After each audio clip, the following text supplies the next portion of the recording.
Hi, everyone. Hi. What a lovely crowd. Thank you all so much for coming out tonight and spending your evening with us. My name is Amali, and I'm the events director here at Books Are Magic. We are so excited to have Adam Sternbergh and Julia May Jonas with us to celebrate the launch of Adam's newest novel, The Eden Test. But before we get into all of that, I just have a few logistics to point out for how tonight's event is going to go. First off, mask wearing is optional but encouraged at tonight's event. If you'd like an extra mask, we have some up at the front register where you checked in. We will be doing a hand-raised audience Q&A towards the end of the discussion, so please start thinking of questions to ask and hold on to them. After tonight's talk, Adam will be signing and personalizing books at the little alcove next to where you checked in. We'll let you know where and when to start lining up for that. And lastly, if you're joining us virtually on the YouTube live stream, we would love to encourage you to buy a copy of the Eden Test online using the link in the live stream description.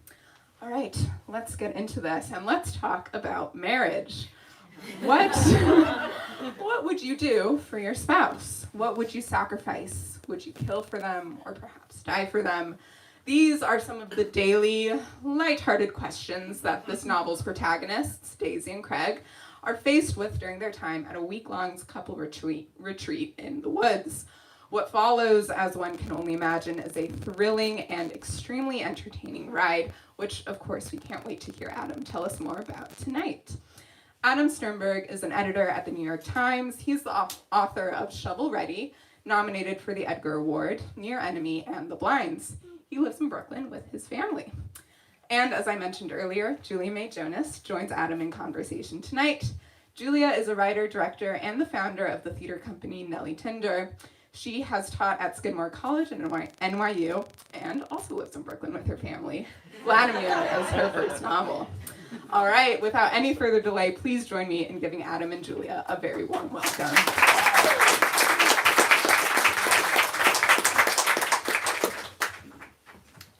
So I think we're going to start it by you reading first. Yes, I'm going to read it. Well, actually, in the spirit of the evening, I don't know if I need to make this explicit at this point. I think most people know this. But in addition to both having written novels recently, Julia and I are married. So when we live in our family, with our family in Brooklyn, our family is each other.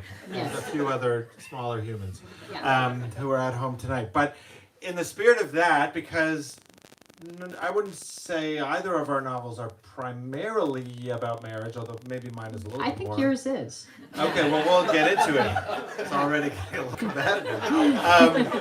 But in the spirit of it, I thought it would be appropriate if each of us read a section of our books. I'm going to start, and the sections are chosen, they're very short, because they are a little bit in their way, you'll see, about marriage. So the section I'm going to read, as you can see, is sort of 2/3 of the way through the book. The book is about a couple named Daisy and Craig. They've been married for 2 years, and together for 3 years they go on a retreat in the woods to try and fix some of the issues they have. Doesn't go great. And at one point, Daisy is sitting on the porch of this beautiful cabin in this idyllic setting, thinking about the two of them and their marriage. She sits alone on the porch in her flannel nightgown, clutching a coffee against the early morning chill, and watches the new day unfold. Herons skim the surface of the lake. Chipmunks dart and vanish in the underbrush. Daisy blows across her coffee to cool it and thinks of just how bestial they've both become. 2 years into marriage, 3 years into being a couple, they're just two creatures now, sharing a pen. He snores, farts, snuffles in his sleep, emitting animal noises and animal smells. He's got wild hairs unfurling from his nose, his ears, his eyebrows, the scent of his sneakers left by the door after a jog in the rain, their tongues pulled down like two panting dogs, fills the apartment with a fetid tang. She fights it off with baking soda, scented candles, essential oil diffusers, unsuccessfully. Pry open the windows and the city leaks in with its own inescapable feral smells. It's a hothouse they live in, a petting zoo of two.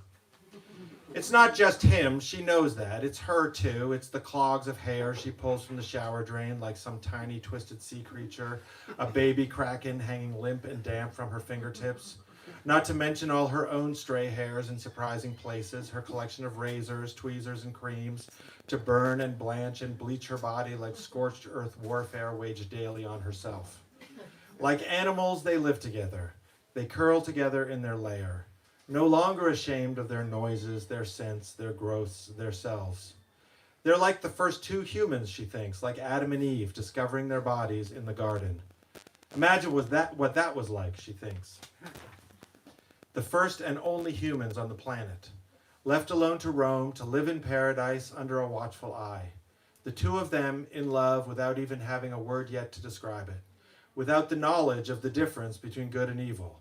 Not yet, not unless they chose to defy God and discover it.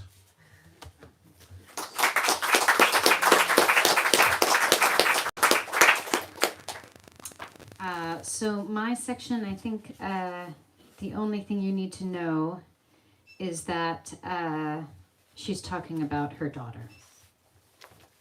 This is what. I, of course, was thrilled when she told me she was dating a woman. What a relief, I thought, to free oneself from the heterosexual prison.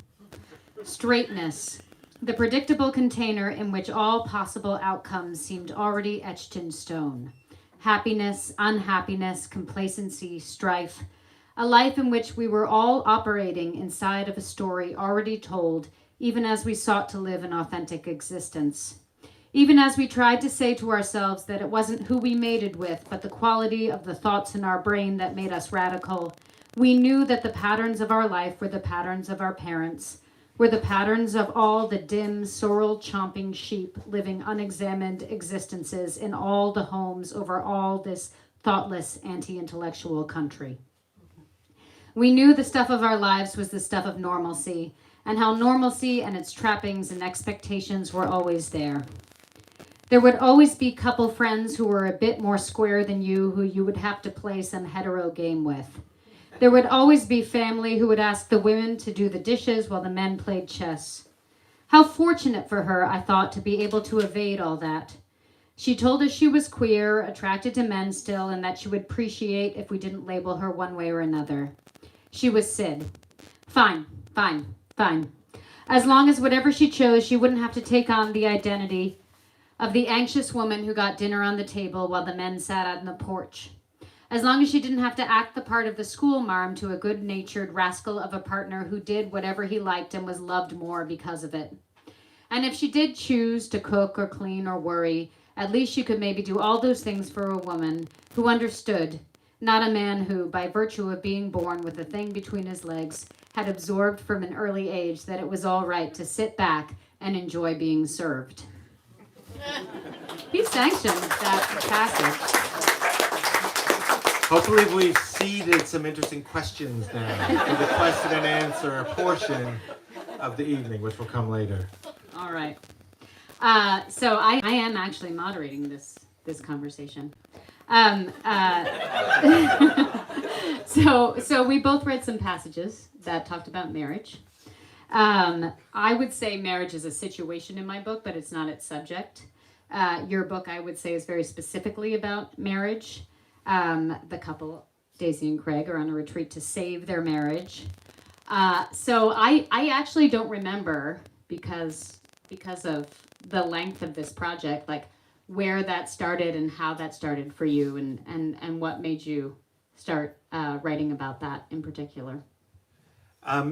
Yeah, I'll tell you the short version of the long version, which is basically, first of all, I read a book that I really loved, a novel called Light Years by James Salter, which is about a marriage, and it's not a crime novel, but it's sort of the story of a relationship told in these kind of vignettes. They're out of chronological order. It's really, really beautiful. I'm actually trying to see if they have it here, because someone should buy it if they do.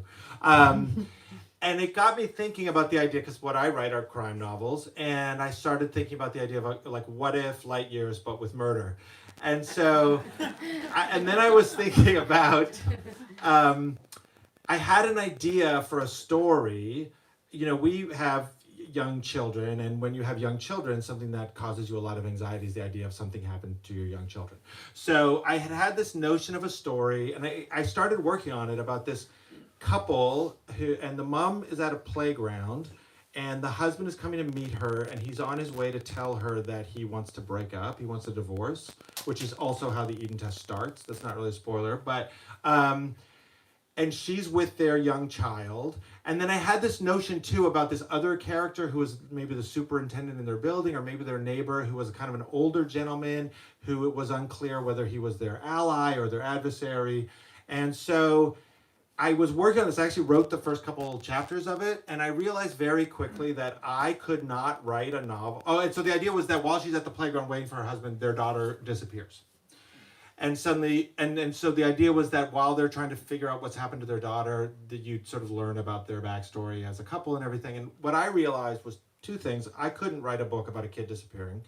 I just couldn't like steep in that for the amount of time it would take to write a book. But also I realized like what I was interested in was the couple, and as soon as you introduce a child who disappears, all the reader's interested is the child who's disappeared. Like you can't have a chapter where you're like, when we first met on our first date, when you're like, what's happening with the child? So, and I was thinking about it, and I was like, well, wait, so I have this couple, and they're in this sort of pastoral setting of a playground in an urban environment, and there's this weird sort of third authority figure who's maybe out to get them. I was like, oh, it's Adam and Eve. That's what I'm thinking about. It's the Garden of Eden story, which is a story that I'm very familiar with from my childhood in Sunday school. And from that point on, I became interested in telling a story about a couple who are sort of isolated in a pastoral environment and put to a series of tests, much as Adam and Eve are sort of put to a series of tests. And there's a kind of vaguely malevolent force, putting them to the test. And that was kind of the beginning of then the Eden test, which fairly evidently is related to the Adam and Eve story. Yeah. Well, I feel like having known your work, all of your work, and also four books. That's a real achievement. Four is more than one, and even more than two, and even three. But knowing your work, I thought it would be interesting to talk about some of the themes that can come up quite a bit. And I feel like the Bible and biblical stories are particularly important to you, and show up as themes, and not only themes as set dressing, as the drapes in your books. And I wanted to ask you to talk about that a bit, and to talk about why personally and formally. I don't want to scare anyone off to think that this is like reading Left Behind or something. But I did grow up like learning all the Bible stories and learning them as if they were like literal history. And when I wrote my first novel, Shovel Ready, which is like a very pulpy novel about a hitman living in dystopian New York, I just found that like when I kind of opened the attic of my mind, what was coming out partly were these stories that I had grown up with, and that they are like my, and then there are a lot of people's mythology, but like it's just a mythology I'm really familiar with, and I'm very interested in the idea of sort of story forms that persist and why they persist, and using sort of mythic story forms as a kind of framework on which you can hang a different kind of a story.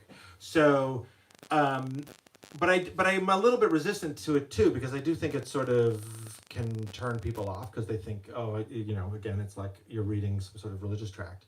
And so I kind of think of it as like less a blueprint than like there's this story and then I kind of put tracing paper over it, and it's, I can sort of borrow things from it. Like definitely when I was writing this book, I started to think about, okay, if I want to think of the main characters as like Adam and Eve, like what does that say about their relationship?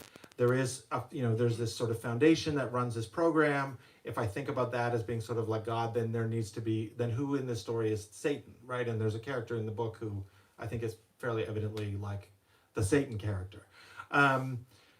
But it's really just kind of a like mold to pour things into, as opposed to, I'm not like retelling the story. It's not the story of Adam and Eve, but it just is like a nice starting point to think about certain questions. A thing that always interested me about the Adam and Eve story is the fact that like everyone, if you know this story from Sunday school, it's sort of a story of temptation and disobedience, right? It's like you were living in paradise, it's really great, God's like, this is cool, don't do this one thing, they did it, they got kicked out. But when I went back into it, I was like, well, first of all, it's kind of a love story, right? I mean, it's really the first love story. They are a couple and they choose to be together, and they get kicked out of paradise because they choose to be together. But also, their transgression is that they eat of this tree called the tree of the knowledge of good and evil. So there's this notion that like by introducing themselves to the idea that there is good in the world and evil in the world, and what, how those two things look in relationship to each other, that was their great sin. Mm-hmm. Obviously, as like a person who writes crime novels, I was suddenly like, oh yeah, it's good and evil. Like that was very interesting. So a lot of the book is sort of inspired by the notion of like, what is good, what is evil, how does that change in different contexts, and can you do things that might seem bad if they are necessary to do? I mean, I also think of any kind of references. I always felt like I was always very attracted to references when I read books, no matter what the references were. They could have been biblical or they could have been otherwise, but it always felt like a little door, a portal into another world. In that world, if I knew it, it gave it a certain kind of richness, and if I didn't, it gave me a certain kind of opportunity to explore something else. So I really liked that. I still haven't read Plutarch's Lives, but I think about Plutarch's Lives all the time because of how much it shows up in like 19th century literature. You have written so many things about genre. Many interesting things, and your books I feel like are all experiments in genre. And I think that this book is a genre switch for you. It's a domestic thriller. I wanted to ask you why you were interested, firstly, in making that switch. And then secondly, I feel like you might say that sci-fi offers us a kind of speculative view of society, and we act out our fears in that. That's kind of the metaphor of sci-fi. And then noir offers us a relationship to good and evil, and kind of the controllability and uncontrollability of evil. And I wondered what specifically you felt like a domestic thriller, what the metaphor is of that. That's a good question. Yeah, I mean, I am very interested. I love genre fiction, and this is sort of an ongoing conversation that many people in this room are part of. And one of the things that really interests me is the same thing that interests me about the stories I learned in Sunday school. Like, why do certain story forms persist? Why are they popular? What do they touch in us? And so, but in a strange way, I felt like this book was the biggest departure for me from that. Like, my first book was very consciously kind of a detective story, in the sense that there's a certain kind of character who's set on a certain kind of quest, and there's a certain sort of sequence of events that happen. And I almost backed into the domestic thriller aspect of this, and I know that it sort of exists in a space that's very familiar, and there's many books, and many of them are great, about like married couples and the way in which secrets and identity and stuff like that can like come out in a marriage. But I feel like I backed into it because I started with this idea of Adam and Eve, and then was like, oh, well, now I'm writing about a marriage, and now suddenly it's a marriage in peril, and there needs to be an element of surprise and secrecy, and but with all those kind of genres, what interests me also about genre is that it allows you to sort of write a kind of outsized version of a recognizable situation, right? And for this, I was really interested in the question of like commitment and relationships, and how a relationship works, and how a relationship changes as you kind of learn more and more about someone. Like the process of intimacy, I say to my wife, is about learning about someone, right? And that is like a really kind of wonderful, engaging and kind of delirious journey, right? And the more someone allows you to learn about themselves, there's a vulnerability to it. And so the genre writer in me is like, okay, that's an interesting journey. So what if what I learn about you is that you have, this is not what happens in the book, but what I learn is that you have like 25 dead bodies in a freezer room in like your murder room that you have in the bottom of the house? or something like that. Like there's a way of exploring the kinds of questions that come up in relationships in a sort of, to me, like very interesting, outsized way by putting it into a genre context where like the rules are kind of out the window and people can literally be fearing for their lives. They can literally be getting murdered, or you can have a kind of just a very, the stakes become so much more electric to me by doing it that way. So that's where I kind of ended up writing a domestic thriller. Yeah. No, that's my answer too. I did think like well, I was trying to answer my own question. I thought it's about knowing and unknowing. Can you ever, the real anxiety that you're tapping into in a domestic thriller is can you really ever know and be known? And this fits into my next question, which is that having known your work over the years, I think every single book you've written has a character who has a different name than the name they were born with and has a different identity than the one that they were born with. And that has happened because of various circumstances, but in some way or not, they are hiding. And so is your name Adam Sternbergh? My God, this is so awkward. I'm on the run from a murder rap in Nevada. But what is that attraction for you? What is the attraction about characters who have to bury their past and find a new identity? What do you think that's tapping for you? I mean, I am really that, and I've never actually thought about it in that specific way. That it's true that I know that my books in some sense are often about redemption and the idea of like, can you be redeemed? You might sense some Sunday school resonance here, but like, can you be redeemed? What does it take to be redeemed? How does the way you've lived your life up to this moment affect the way you live your life going forward from this moment? And can you change? Can you be a different person? Those are all really interesting things to me, but definitely like, you're right. I mean, all the book, again, it's sort of like what genre allows you to do is like take those concerns and then turn it into a story about someone who's, literally on the run, change their name, or someone who, for whatever reason is like presenting themselves as a completely different identity.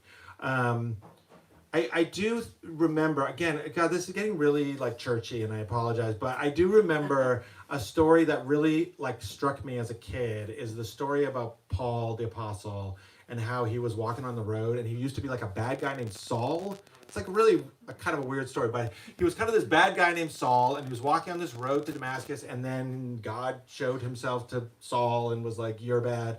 And he was like, and then he changed his name to Paul, and then therefore his name was Paul, and he became Paul the Apostle. And it's something about like my little 10-year-old brain.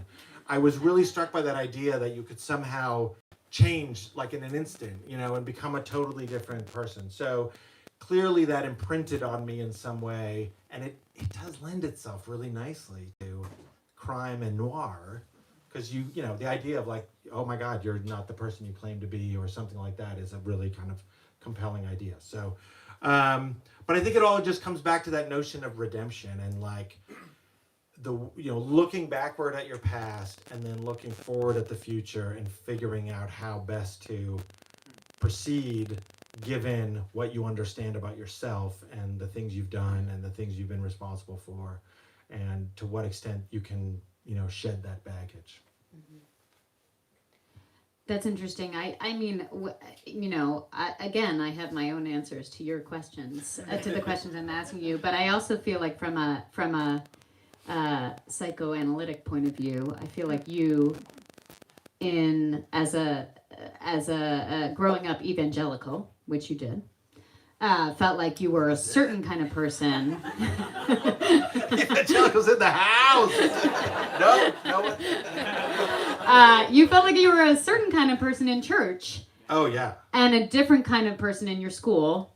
This is where getting interviewed by your wife gets really interesting. and a different kind of person in your theater jobs, which you also had at the time because you were a child actor.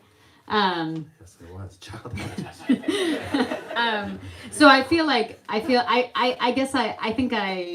feel like maybe it's a manifestation of this idea of having to be a different person in different situations.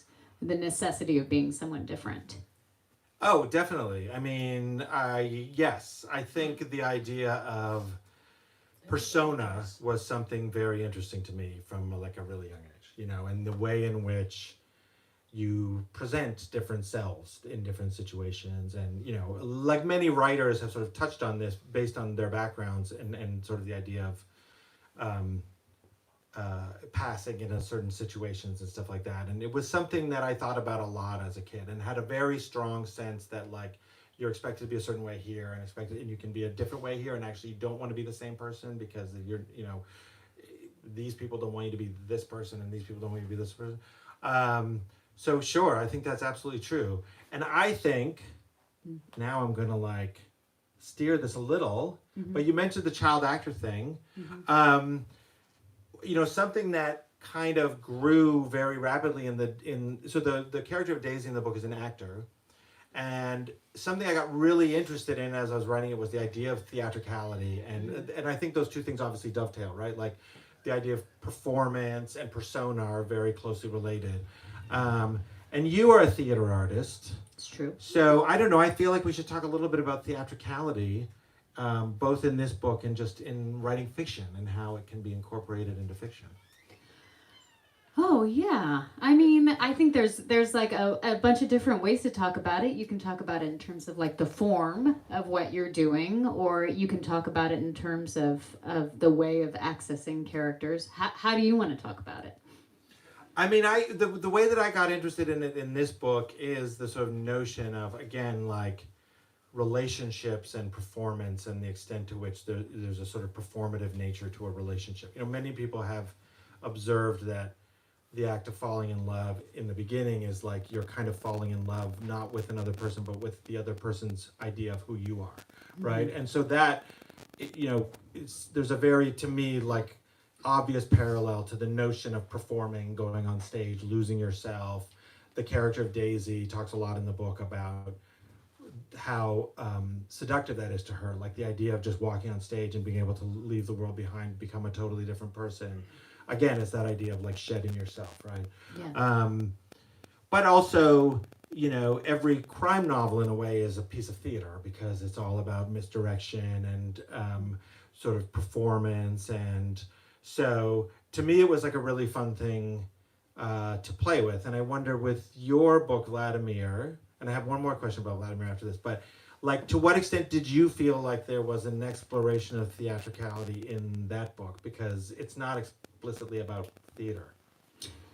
Yeah, I mean, I think, well, I mean, in general, I think I'm kind of fundamentally obsessed with this idea that there's no kind of concrete self, and that our self can be affected by any sort of situation if we're in relationships to a certain person or undergoing a certain kind of stress or pressure, that there's not really anything, there's no there to actually grab onto. And this is something that, you know, I was, as you know, when we met, I was very involved in Buddhist communities. So the idea of no self is very prevalent there. And it was very, very incredibly helpful to me to think of there's actually no, there's memory, you know, but there's no continuum necessarily. There doesn't have to be. That was very helpful for me at a certain point in my life. And I think that's the same, the reason that probably I was so attracted to theater and to putting things on stage is that relationship that you can express all different aspects of a self, but it doesn't have to come back to some kind of fundamental idea about who you are in that way. And so the narrator, I think, in my book is acting, I would say, unlike herself. For, you know, she's and the way that she's perceiving other people, she's insisting on their identities in a certain kind of way, and that she's also disappointed in that way, because it doesn't exist. What's my next question for you? Okay. Well, this is another kind of a question that only I can ask you, which is that it's very interesting to see little autobiographical details from our lives show up in your book, which is not different, I think, from my book in certain ways. And I think, this is actually the first time you've ever done that. I feel like before you've been very, very private, and it's felt very, very cordoned off from anything that's actually been inside of our lives. And in this book, I can recognize certain scenes as texture and what kind of day. I was happy to see that because I think that's what writers do. We do take from the texture of our lives and put it into the work, and then it becomes something else. So what let you do that in this book? In a weird way, I feel like it's like that old, it's like a marijuana commercial where the kid's like, I learned it from you, Dad. I learned it from you. Because I kind of learned it from you. I know, but I will say actually, and I could, like, Julia's parents are here, and so they can attest to this. Julia writes wonderful plays that often have like very direct one-to-one relationships to identifiable real-life situations. And I do feel like my instinct always, for whatever reason, has not to put a lot of myself into my writing. I mean, obviously there's a lot of myself in it, but not to directly draw on like my own experiences and stuff. And seeing your work actually opened that up to me more, that it can be useful. And then obviously writing about a relationship, it felt like, well, I'm in a relationship, so it makes sense to pull some things from that. The couple in the book are not us, and their relationship is not our relationship. I'm not obviously. that interested in removing my body hair. And I don't fart, to be clear. And then I had to look up what farting was as research for the book. But I just felt like it only made sense. I mean, it would feel, I think, almost impossible to sort of write a book about a relationship and actively be like, I'm not going to include anything from my own experience, because then you're just kind of pulling things out of thin air. Yeah. But I do feel like in sort of what gave me permission in a way to do it was like looking at the times that you've done it and felt like, yeah, that's actually legitimate, and it gives a richness to the work that's really engaging as a viewer of it or as a reader. So I learned it from you. I wanted to ask you some. We should open to questions. Okay, should we? Yeah, it's like 7:40. Okay. It's question time. All right. Well, no. Let me ask you one more question, because I think it's interesting. This is a formal question, because those are my favorite kind of questions. I think for both of us, and for many, I would say certainly many genre writers and many writers in general. Well, the plot of the book is just kind of an outline that you can hang the writing on, right? You're just kind of pinning things up so you can put the writing in a place and have it be organized. But it's the writing that feels the most exciting to you. And I wondered what your favorite sentence of your book was, or if you have one that you really love. I have so many that I love. No, that's yes, I do have one in mind. Oops. Which I will. Hold on, I'll get it. We'll edit this out of the live stream. I do have one in mind, and I mean, I thought a lot of when I was writing this book, because part the inspiration was this, or a book that I had really admired was this James Salter book. And if you've ever read James Salter, it's just one of the most beautiful prose writers. And that book is sort of plotless in a way. I mean, it's about a marriage, but it's really just about the poetry of the language and the observations and everything. And I don't pretend to aspire to his level of craft, but I did think a lot about the different kinds of, and I've thought about this with all my books, the different kinds of pleasures a book can afford you. And one of them is a surprising plot or a twist that you didn't see coming or something, but also there's just the sentence to sentence pleasure of the book itself, the voice of the book.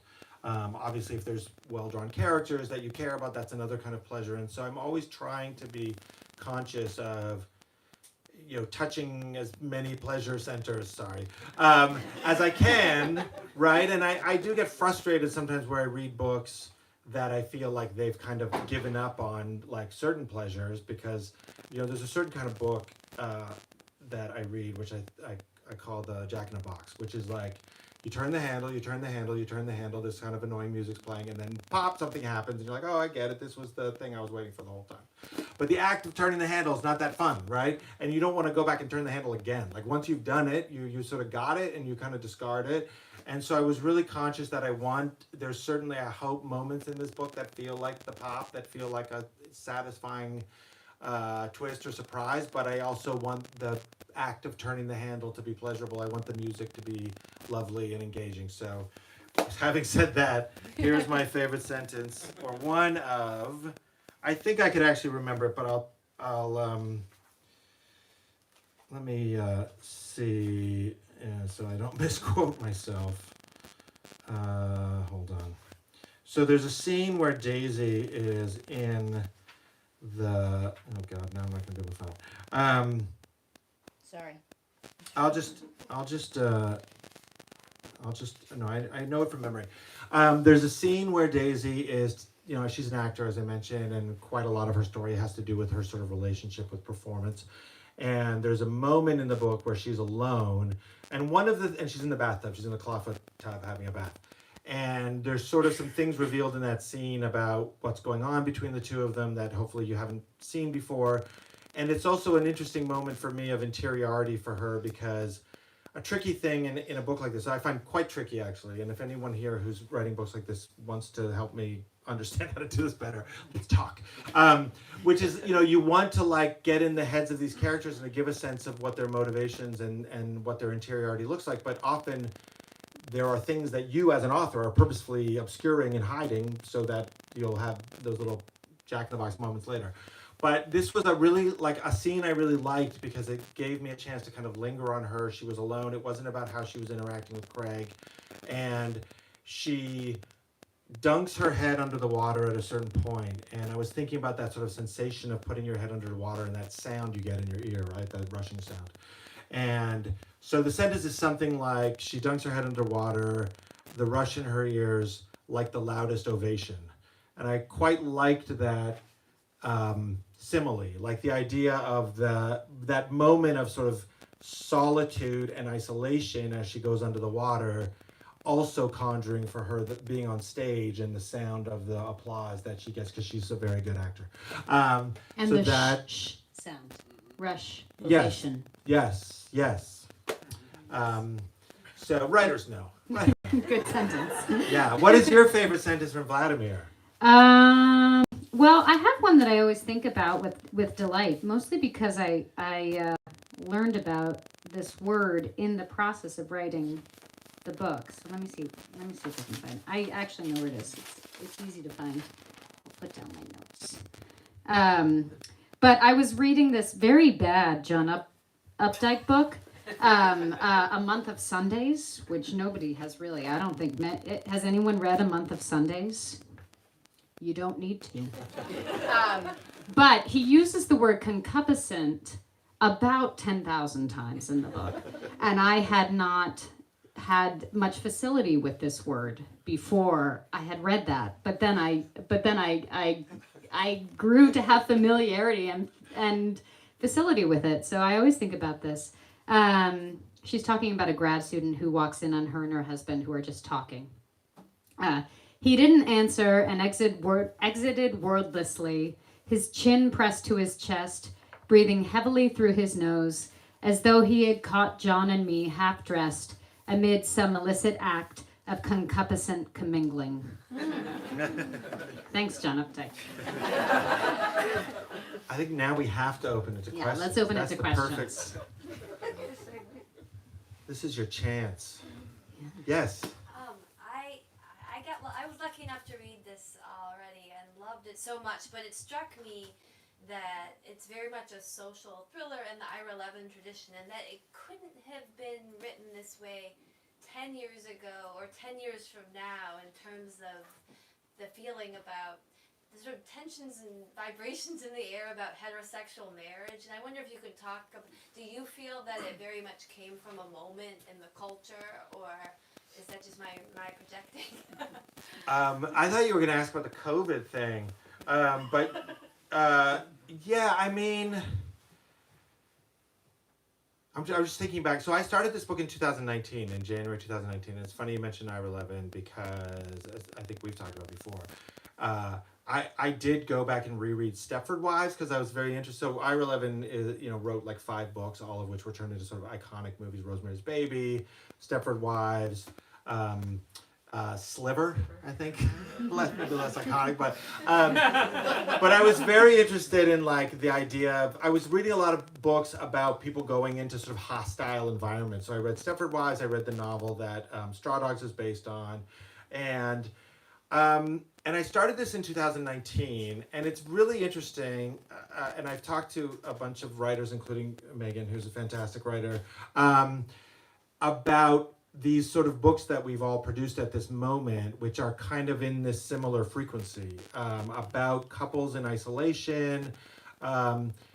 And it's weird because, as you know, as I sort of said, the origin story of this had nothing to do with COVID, and there was definitely a moment during COVID when I was like, nobody's going to care, and also like, do they need to wear masks now? Like, but I came back to it because it felt like all of the things which are in the book, which I had been thinking about before, about like interdependence and isolation and what it means to be like fully committed to something, and what happens if the thing you're fully committed to isn't what you thought it was, actually like resonated more once COVID happened. But in terms of the sort of idea of like a relationship 10 years ago, 10 years in the future, that part I'm not sure about. I mean, what do you think? I mean, I think it's interesting that your relationship in your book is they're childless and they're 3 years in, so it's quite optional. Their choice to be together. That's like an optional choice. And so the decision to buy in, or the decision to get out, the decision to believe, or the decision to say there's no, it's not necessary, we don't need this, feels different than a couple with kids or something else, and certainly feels like it speaks to the kind of optional nature of how we construct our lives. We're not living in a time where a woman's like, and I had to get married because that was the only way I could do things. That's not that, and to your point, like, who knows how that will exist 10 years from now. So I think that's what's kind of specific about the anxiety is nobody has to do anything. Yeah, that's we don't definitely have to true. do anything. Yeah, actually, now that you say that, I agree that they're definitely. I wanted to start with this moment. So the couple in the book, they have only been together for 3 years. They don't actually know each other that well, which is sort of important. It's what makes the book work, because obviously there's a lot of things they learn about each other through the book. And they've only been married for 2 years. They're both relatively young. They live in Brooklyn, so they're like inveterate hipsters. And I did want to start with this sort of very contemporary idea of marriage as a kind of lifestyle accoutrement, right? Like, you envision a certain life for yourself. You're going to have this kind of career. You're going to have this kind of house. You're going to live in this kind of neighborhood. You're going to have this kind of spouse. And when one of those things goes awry, then you're like, okay, well, maybe this wasn't the right spouse for me. In the same way, it's like, maybe this wasn't the right shoes for me. And certainly the character of Craig, who at the beginning is on his way to tell Daisy that he wants to end the marriage, I very much was in the mind of like someone who just thinks of this relationship as one piece of the picture of Craig that he's busy trying to assemble. And now it's just become a little bit too hard for him, and he wants to kind of chuck it and move on. He's a callow fellow. But that's the first time we meet him in the book. Emily. Hello. Oh, we're supposed to repeat the questions too. I'm sorry, for the live stream audience. I loved both of your books, and the two things that I felt like they had in common were they both had a secluded summer home, they both had a callow, vain, easily manipulated kind of himbo. So I wondered about those two qualities, and specifically also the summer home is important in both of them. Do you guys have a place? No. Do we have a summer home is the question. No. What's the importance of a summer home, and also the presence of kind of a vain and callow figure inside of it? And you should talk a little bit about the marriage in your book, which is not the central thing about the book, but it is a central thing in the book. And Sure. It's a very different marriage. We don't have a summer home, but we both really want one. Doesn't everybody? I mean, our apartment's too small. We would love for a summer home. Well, and it's also probably worth noting that right before I said I started this January 2019. In fall of 2018, we spent 4 months living in Saratoga Springs because Julia was teaching at Skidmore and directing a play. And so I think when I read Vladimir, the house that they are at, I was totally picturing the house that we stayed at that was in Skidmore, although she told me later that it wasn't the house. And she pictured the house we stayed at as the house in this book, but it's not. It's this cottage I went to when I was a kid. But we did spend 4 months living outside of the city, and to me, what was kind of instructive about it was like, you realize that the things you worry about in the city, which is basically like people and crowdedness and someone's going to like unexpectedly punch you on the subway platform for no reason, are the opposite of the things you worry about in the country, which are like, oh my God, there's no one here, it's so quiet, and what was that weird noise, and I don't know what to do. Like, so that was what I took away from our 4 months at Skidmore. Yeah. No, I do think that there's something like I find the country quite menacing, alluring and menacing. The emptiness and the... But what about the Himbo? The himbo. Well, I mean, I think if there's anything that comes up consistently in my work is like objectification of men. And I think that's because, I think it's a bit of a, I think it's many things. I mean, there's a whole psychoanalysis to be done, but I think in general, first of all, I think it's funny. It just happens to be kind of funny. And second of all, I think there's a defense and a power that comes from re-owning and retaking gaze, especially gaze about a man. Gaze like... Yeah, GAZE, Yeah. like the female gaze and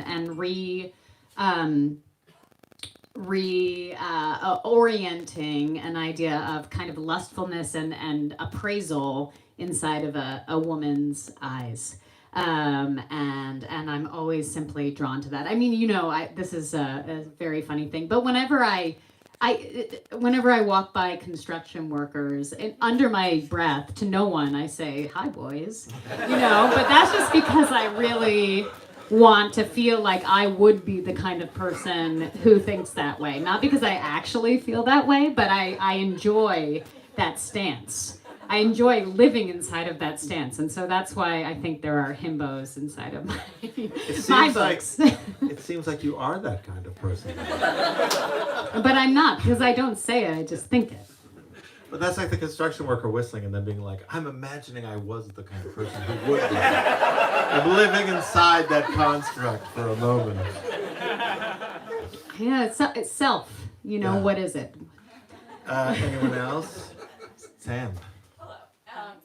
Julia, when I read your book, I was a little on the subway embarrassed about the cover, how sexy it is. What are you talking about? It's not It's the Bowdlerized cover. But then Adam, yours also has a super sexy cover. So like, how did these covers come to be, and how do you guys feel about your super sexy covers? My cover was sent to me, and I was a little bit shocked, but also I'm very acquiescent, and pliant as a person. So I was like, okay, sounds good. They wanted it. I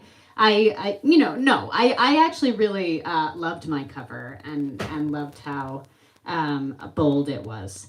And also, people say, I had to take your cover off. And I say, that's fine. Take the cover off. I don't know. I don't care. I was in general pleased with it. And I'm a little bit sad that it's not on the paperback. I think it should have continued, especially in paperback, since it was kind of nodding to a paperback format.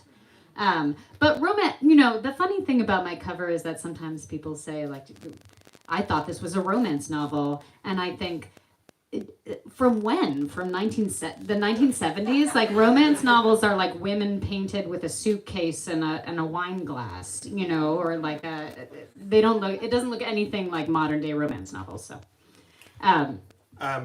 you would be embarrassed to have this cover, though, would you? I love this cover, and I'll tell you why. It's not quite as sexy. It's not quite as sexy, but it's kind of sexy. It's not. I can say this because no one from my publisher's here tonight, but we went through a lot of cover possibilities.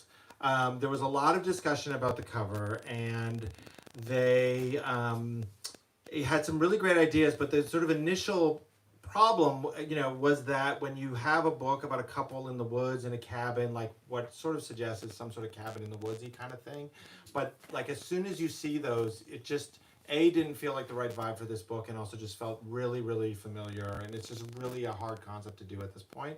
So they were doing a lot of other covers, and we were like, well, should we do Adam and Eve? There was a cover at one point that was like an apple exploding maybe, or cut up or something. There was a conversation about that, but that felt very narrow, and we went through a lot of different possibilities, and I'll just tell you here because you're all here. There was one that they really loved that I was a little bit like, had to be talked into, but we came around. It was a sort of arty shot of a stair banister. Trust me, it was nicer than I'm making it sound, but it was the banister of some stairs, kind of looked like a snake. It sort of was Eden-y. And they were really into it, so we went back and forth, and we fiddled with the type, and eventually it was like, fine, I could live with this. And then they ran into this copyright issue. Like another publisher in the UK had something people in publishing here know that these things happen, right? So they couldn't use that issue, that image. And at that point, we were like very far in the process. And so they were like, well, here's some other ones. And they sent this one. And this was literally the first cover I'd looked at that had people on it. And I immediately was like, oh, I love this because it feels like it's like about a relationship, right? And the fact that it's this, they're in this sort of clinch, and maybe they're dancing, maybe they're, clinching more with more animosity or something, but they're kind of clinging to each other. This also actually looks a little bit like a photo of Julie and I at our wedding when we were dancing that we have up in our bedroom. So I think that was partly why I liked it, but and I just, at the end of the process, was like, well, it's a crazy thing. Like, I was so happy with where we ended up, even though it was just a completely weird process. But no, I'm really happy with it because it feels like it's about people. And, like, this is ultimately a book about, it's not about trees, it's not about cabins, it's not about apples. It's about a couple. So I was very happy with where we ended up. And I hope, I'm weirdly thinking about this already, I hope that they keep this for the paperback also.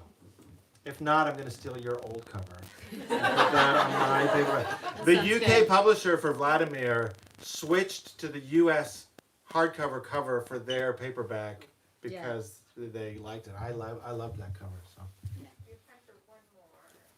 Oh, it's a lot of pressure. A lot of pressure. Gabe. So you were living together as you each wrote these books, and so there must have been in each of your minds an image of the book that the other person was writing before you had gotten to read any of it. And I wonder what that image was like for each of you with the other's book, and then what it was like to read the book and how the actual book compared to the book that you imagined. I think that this question suggests. No. It's a good it's a good question. I think it suggests a kind of curiosity about what the other person is doing. That is a necessary thing that doesn't exist inside. Not that doesn't exist inside of a relationship, but I do think that part of the way that we are able to function and write and work as a couple is like that we are both very private about our work. We both do it, and then there will come a point at which we will share it. But there's not, I mean, occasionally I'll say, oh, I'm talking about this thing in my book, or I'm thinking about this thing, or I'll tell you an anecdote of something that I'm writing or that's in a play or something like that. But it's all quite cloaked, I guess. And so I don't think we actually really cement on it until we kind of read the other person's work. That's what I would say. Yeah, I was going to say that we're very self-absorbed. And so, and it's true that for both of us, somewhat conveniently, like I don't show things to anyone when I'm working on them. until I have like a draft. And this book actually was a little bit more of a process of kind of, revisiting the draft and working on it. And similarly, and there's a whole kind of great origin story to Vladimir that has to do with the pandemic and theater shutting down and everything. But when Julia, I knew you were working on something, because you're always working on something, Yeah. but I didn't even conceive of it as a finished novel until she gave me a draft and was like, do you want to read this? And as I think always happens a little bit in that moment, you're like, yes, but also what if I hate it, but it'll be fine. And then I started reading and I was like, oh, this is fantastic. And I had no feedback. My feedback was like, let's figure out how to get this published. But we do read each other's work. I mean, Julia's given me really, really important feedback on a couple of my manuscripts, but I don't generally have an idea of like what she's working on until she decides to show it to me, because I'm too busy thinking about what I'm working on. Well, I mean, I What think it's about also my like we book? have 2 kids, so our most of our conversation is about, did we schedule this? Is this in place? Do we have a babysitter for this? What are we going to do in the summer? What's the camp schedule? Our joke was that that's what we were going to do tonight for 45 minutes, just like workout scheduling things we haven't been able to talk about because we never get to actually have a conversation. So thank you for joining our date night. Yes, I mean, I think we actually do. This is very similar to what our dates are, where we talk about ideas and things like that. I think that's one of the strengths of our relationship. But usually it's in the theoretical and less to do with what are you doing, what are you working on, and yeah, I would say that's the case. I only ever asked 2 questions when she's working on something. I'm like, is there a himbo? Is it me? Yeah. Well, thank you so much to everybody. Thank you for coming, everyone.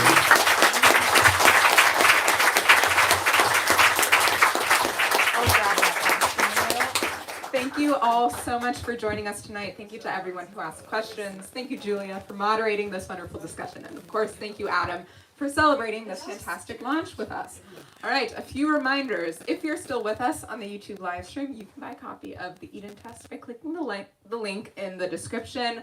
For anyone here who hasn't purchased a copy yet, we've got some additionals up at the register where you checked in, as well as copies of Julia's book, Vladimir, which if you haven't read it yet, I highly recommend you do. Adam will be signing and personalizing books at the little alcove next to where you checked in. My coworker Jules is gesturing right now to where that is. It's a little bit hidden, so we ask that you all kind of line up down the center aisle and curve around. Please make sure to grab any of your personal belongings with you so that our staff can start to break down the chairs and rearrange the space. I think that's all. Let's give these 2 one last round of applause.